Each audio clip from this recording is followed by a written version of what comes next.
조갑제 TV 시청자 여러분 안녕하십니까? 2023년 11월 5일 오후 6시입니다. 제가 이준석 전 국민의힘 대표가 정치판의 태풍의 눈이 되었다. 또는 칼자루를 잡았다. 상투를 잡았다. 이런 표현을 쓰는 이유가 있습니다. 그것은 이 시대가 절실하게 고민해야 하는 쟁점을 잡았다는 뜻입니다. 그러니까 언론이 관심을 기울이는 겁니다. 우선은 이런 보수는 이제 수명이 다했다. 보수를 갈아엎어야 한다. 이거는 개혁 대상도 아니다. 혁명의 대상이다. 라고 말하고 있습니다. 보수 혁명론을 이야기하고 있습니다. 그러면서 그 구체적인 실천 방안으로 신당 창당 카드를 꺼내고 있습니다. 그러니까 이게 정치의 주제를 설정한 것이죠. 흔히 아젠다 세팅이라고 그럽니다. 여기서 성공한 겁니다. 이미 성공을 했어요. 왜냐? 그것이 사실이니까요. 보수가 막다른 골목에 몰렸습니다. 윤석열 대통령의 등장으로 한국의 보수가 재기해가지고 좌파를 역사적으로 끝장낼 것으로 기대했는데 윤석열 대통령이 정치적으로 실패하고 말았습니다.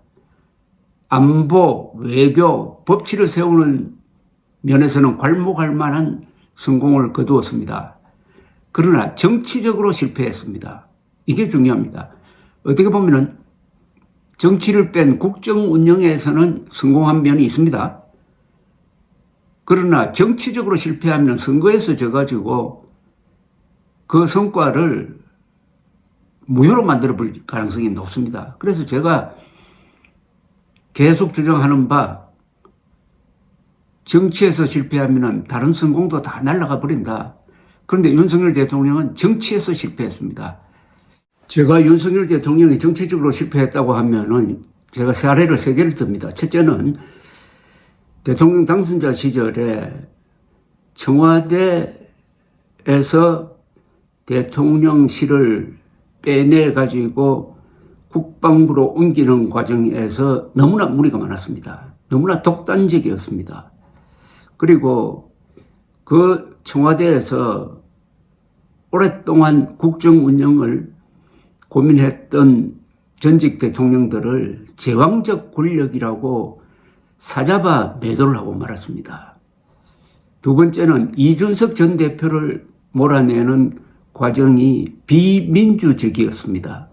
세 번째는 김기현 대표를 만드는 과정 또한 반민주적이었습니다. 윤석열 대통령의 정치적 실패는 반자유민주적 행태였고 그것이 결과적으로 자신의 지지 기반을 거의 해체하다시피 해가지고 지지율이 폭락하게 만들고 내년 총선에서 패배할 가능성을 높였다. 그래서 저는 윤석열 대통령이 정치적으로 실패했다고 정의를 하는 것입니다.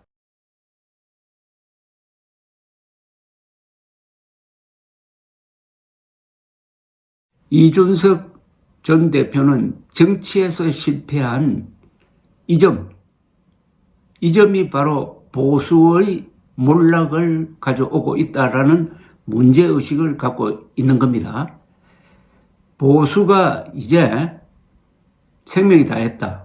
이런 보수는 영원하지만은 이런 보수는 끝났다. 이거는 혁명으로 많이 바로잡을 수 있다라고 생각하는 이준석 전 대표의 문제의식의 핵심에는 뭐가 있느냐 하면은 부정선거 음모론입니다. 부정선거 음모론을 정리하지 못하는 보수, 부정선거 음모론에 편승하는 윤석열 정권은 희망이 없다. 이렇게 보는 거죠. 그런데 이준석 이야기만 나오면은 내부 총질, 사가지 없다, 버르장머리 없다 이런 이야기가 나옵니다. 그런데 하나 희한한 게 있어요. 너는 빨갱이야, 너는 좌익이야 하는 이야기가 안 나옵니다. 참 신통합니다. 이 부정성 음모론자들 또는 강성 우파라고 분류되는 사람들은 생각이 다르면은 상대방을 빨갱이로 몰기도 합니다. 저도 여러 번 빨갱이로 몰렸습니다. 저를 빨갱이로 모는 사람들은 주로 음모론자들입니다. 제가 광주 사태에 600명의 북한군이 들어왔다는 것은 거짓말이라고 이야기를 하면 저를 빨갱이로 모는 식입니다. 그런데 이준석 전 대표를 빨갱이로 모는 사람이 없어요. 왜냐? 아무리 뒤져봐도 이준석 전 대표를 좌익으로 몰 만한 거리가 안 나옵니다. 이준석 전 대표는 아마 한국 정치인들 중에 그 유일하게 흡수통일론을 주장합니다. 자유통일론을 저는 주장하는데 어떻게 보면 흡수통일론은 자유통일론의 하나의 방식인데 그걸 당당하게 주장하는 그 유일한 정치인일 겁니다. 또 2019년 홍콩 민주화 시위 때 홍콩에 가서 참여한 사람입니다. 그러니까 중국 공산당과 당당히 맞섰던 사람입니다. 또 있습니다. 요새 정치인들이 흔히 선당 후사라고 합니다. 당이 먼저고 나는 개인은 뒤다. 이걸 그냥 아무 고민 없이 쓰는데 이준석 전 대표는 선당 후사는 그건 북한식이다라고 이야기합니다. 북한에 당이 결심하면은 우리는 한다 하는 구호가 있습니다. 민주주의 국가에 당이 개인보다 우선할 수 있느냐? 이런 문제의식을 가졌다는 것은 자유민주주의를 자신의 행동 윤리로 체득하고 있다는 그런 이야기입니다. 또 이준석 전 대표는 정당 민주주의를 주장합니다. 이준석 전 대표가 윤석열 대통령과 각을 세우게 된 가장 큰 게 정당 민주주의입니다. 정당 내부의 의견 수렴과 결정 과정은 대통령과 독립적으로 이루어져야 된다.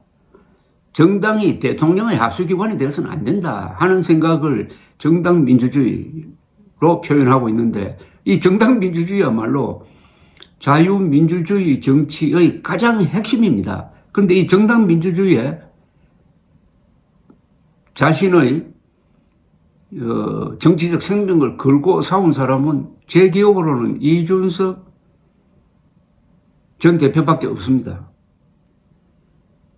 또 하나 있죠. 부정선거 음모론입니다. 부정선거 음모론은 이게 좌익의 형태입니다. 부정선거 음모론이라는 게 가짜뉴스 선동이거든요. 이건 전형적인 좌익 선동입니다. 그리고 부정선거 음모론자들은 입으로는 반공하지만은 하는 행태는 좌익과 거의 비슷합니다. 그런데 이준석 전 대표는 부정선거 음모론에 당당하게 맞서서 싸운 사람입니다. 그래서 이런 걸 다 겹쳐보면은 가장 보수적인 사람, 가장 반공보수적인 사람, 진짜 반공자유민주주의자는 이준석 전 대표라는 결론에 도달합니다. 다만 이준석 전 대표는 이런 이야기를 윤핵관이라든지 윤석열 대통령을 향해서 합니다.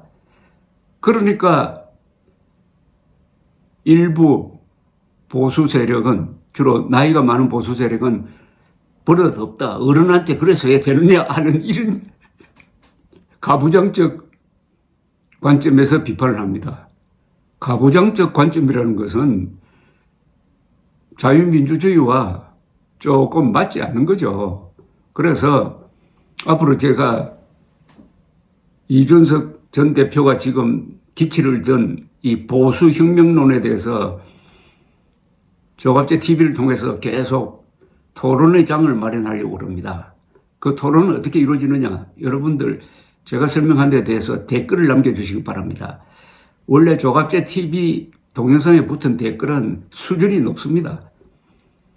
수필 같기도 하고 잘 쓴 논문 같기도 합니다. 그걸 통해서 여러분과 한번 대화를 본격적으로 하면서 이준석 전 대표가 기치를 건 아주 절박한 이것을 정치판에서 어떻게 소화할 것이냐 하는 고민을 같이 한번 해보면은 매우 생산적인 어떤 결론이 도출될 수도 있다는 생각이 듭니다. 감사합니다.